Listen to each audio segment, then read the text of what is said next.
Welcome to another Fox 411 and Kiss Country Neighborhood News. It's me, Harry O, along with Jay Brooks here. It's all brought to you by CG Public Health. That's right, CG Public Health, located out at the Plaza West Shopping Center, out by Hobby Lobby, and also online at cghealth.com. Today, we are going to talk to Dennis Wilson about Cannonball Day, which is happening on Saturday, June 25th. Hello, Dennis. Hello. Yeah. Welcome. Good to have you here. It's great to be here. Has it already been a year? Yeah, it's a year. It don't seem like it, but a lot has happened in a year. Friends of the 457, how did this all kind of come about on this day? And tell us the I guess the short version of that whole story. The short version of it is that the old engine was taken out of service back in 1950 and sold to the American Crystal Sugar Beet plant north of town. And it was there for 7 years. He quit working. They put it in a sidetrack. Mesa City, as mayor, George Menon, decided we had to have an engine in East Park so our future generations would know what steam power looked like. So through the actions of the Rotary Club, they got it moved into East Park. And it sat there. There was a caretaker for 3 or 4 years. People visited it, and it was taken care of. But then when he died, well, it was just kind of left to, waste away.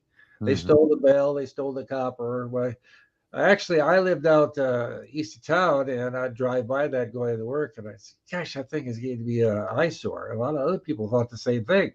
In fact, in 2002, it was presented to the Parks Board to be cut up for scrap. And thankfully, that didn't happen. A man by the name of Gene Green, former resident of Chapin, come to town. And he had been here in junior college when they put the engine in East Park. And he hadn't seen it since then. He said, I almost cried. Mm-hmm. So he started a campaign to restore it. And he come to our Lions Club and told his story. And I worked at the railroad. I was just ready to retire. And I had enough of the railroad. I wasn't particularly interested in having anything to do with anything else for the railroad. But he made a pretty good case about restoring the old engine. Like everybody else, I said, that's a great idea, and I hope it happens. But I got other things to do. But he found out I was a woodworker. He asked me if I'd make the doors, windows for it. And I said, where's your plans? He says, don't have no plans, but I got a photograph. And I said, well, who's going to put up the money? And he said, don't have no money. You just ask him to give you the number. Well, everything worked out. The community come around us. We started working on it, and we got the fairly well restored. We did a cosmetic restoration on it. We put the covering on it, all supported by the community. And in 2014, we put the jacket on. It was the final big expense of it. So right now, the engine is what we call a cosmetic restoration. It don't run. People ask how much would it cost to run? Probably $1 million. But we got foggers in it that creates the illusion of steam and smoke, and we got sound in it. Makes it sound just like it did when it was working. So the kids really love it. And we're open from May to October, and we get anywhere from 100 to 200 kids and adults every weekend from all over the United States and the world, in fact. So, now, Dennis, let me ask you this: with a piece of metal like that, how do you move it? I mean, how did you? Yeah, it was actually working. Yeah, oh yeah. Well, yeah. I mean, when it's not working, because it's always been set there, or did you have to move it from a different location? Oh, I see. No, it was out at north of town at what they call the old sugar beet plant. Right. And they brought it into town. How? Brought it through the various transfers, brought it over the Milwaukee Railroad at that time. They cleaned it and painted it, and then they brought it up the track that runs through East Park. They disconnected the tracks just south of East State Street, and then they run it on panels. And they worked it over there, and then when they got over the final panel, then they slid it in the place where it's at now. So it's sitting on one of the original panels they used to get it over there. That's probably the most asked question we have. Yeah, how long did it take to do that, though? They had about a day. They started in the morning. We have pictures of it. Where it's sitting right now is the old baseball diamond. There used to be a backstop right there where the fence is. Really? So, they played baseball there. And once they got in place, I think that we have a clipping from the Globe Gazette that says there's about 200 people there that day when they put it in. So it was probably a good half day operation, and there was a lot of people around watching it. We had our staff picture taken with the Cannonball not That's too long a ago. lot of people take pictures here. We have weddings. Back here about 3 years ago, we had a bride wanted to lay down in front of the train in her wedding dress and have the picture taken. But okay, whatever you want to do. But yeah, it's quite a photographic opportunity, and a lot of people come down there. They're in the gardens. They do.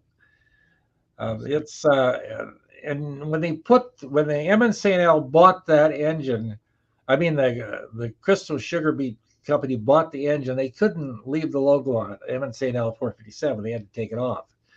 Well, when they still felt that when they put it in the park, they couldn't put the Emmons St. L logo back on. So what are they going to name it? They had a naming contest, and the winning entry was a lady. She presently lives in Colorado now. In fact, she was here last year. She was about at that time 12 years old. She won $25, which she bought a puppy with.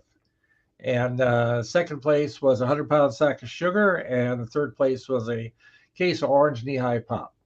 So she named the engine. Her winning entry was the rotary Cannonball. Her dad was a member of the Rotary, and Cannonball was kind of symbolic of the fast engines at that time. We just shared the picture there. There's a picture. Yeah. Nice looking group. Yeah, I say. Yeah. Especially those two guys in front, huh? Right. So they had the foggers on there, and they had the smoke come out of the side. Right.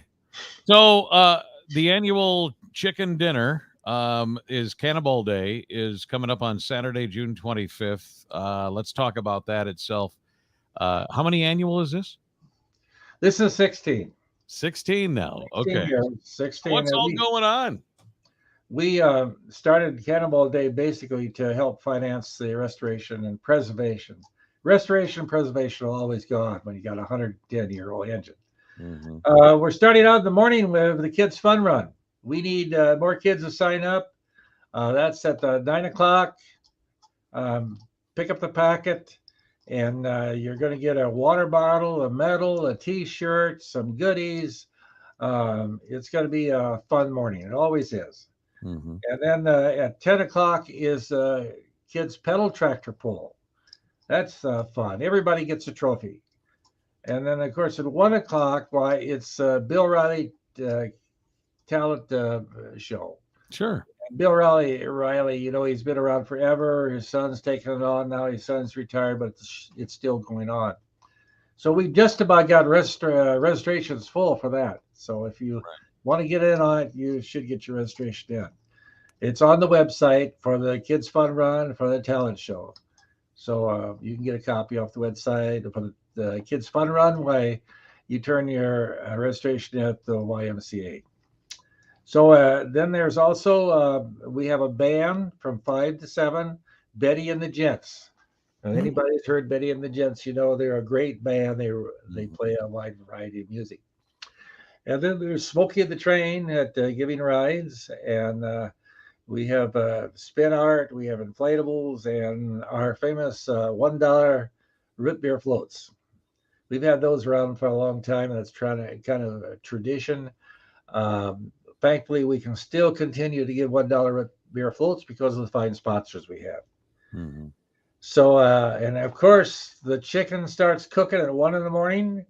They start serving at 11. Hy-Vee does a great job on that, and the Mesa City Lions Club does a great job. And of course, they've been out for the past 30 days selling tickets. We have 4,000 chickens ordered, so we should have enough. 1 in the morning. Yeah, they get the grill going. I guess. Oh, okay. Yeah, they got to get it all hot before they. Chicken you'll ever eat. It's big chickens. It isn't like a little squabs or something. It's a big dinner for $10. Dennis, are you still looking for volunteers? We certainly are. Yeah. We need volunteers. We really do need. Well, that day we need volunteers for the chicken barbecue. We also need volunteers at the Cannonball and at the gardens. I've been doing this ever since we started back in 2003, and I really need somebody to help take it over. Somebody's got a passion for history and for working with like steam engines. I've been looking for one. I haven't found anybody yet, but we do need somebody to take this on. Otherwise, it'll sit there and go back just the way it was before. Let's talk about obviously the Lions Club is the one that kind of does the work on all this and putting it together. So the money raised, can you talk about what that goes for? Obviously, the Lions Club, it's at $10, by the way, for that half chicken dinner. Sure. And what is that? And maybe talk about what that money goes. When we first started Cannonball Day, we wanted an event to bring people in, encourage people to come in. An event that was tied into food. And Tracy Caden, who was the director at East IV at that time, I remember him. Yeah, suggested the idea.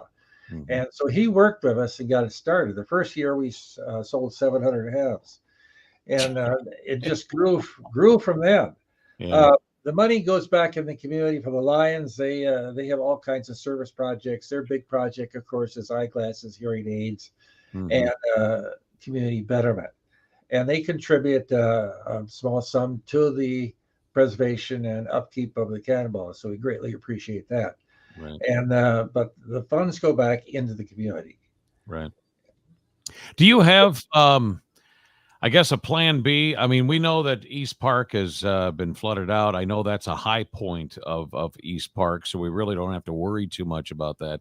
But have you ever had to have it somewhere else just because of any, flooding and all that kind of stuff? No, we didn't. Last year we were able to have the kids' fun run. Okay. But everything else outside that, we still kept cooking chicken because we had nets and everything over it. But if you remember, it rained all day last year. So right now for the band, we're looking at some alternatives, but we haven't got anything right now. Right. Hopefully the weathercast, somebody said it's going to be about 81, no rain. So where do you encourage people to park? Well, on East State Street or what? That's a tight situation. Parking, you can park down after 10 o'clock after the kids' fun run. You can park down in East Park. There's locations down there. A lot of people park down there on side streets. Parking is kind of tight. If you have ever been down there during the noon hour, evening hour, traffic is backed up all the way to Kentucky, and sometimes down Kentucky for people who are picking up at the drive-in. So there's parking around there, but that does pose a problem in that location. And we've even considered having people park out at the high school, then having a shuttle to bring them in. So if this keeps growing, that might become an option for it. Well, it's going to be a fun time. I know, you're going to choo-choo and blow the horn. All that good stuff will be awesome. Yes. Kids can get on the engine. They can ring the bell. Yeah. Do all that. Yeah. Well, there you go. Our Fox 411 and Kiss Country Neighborhood News. Dennis, we thank you so much for taking the time to tell us about it and all the great history there down there at East Park at the Cannonball.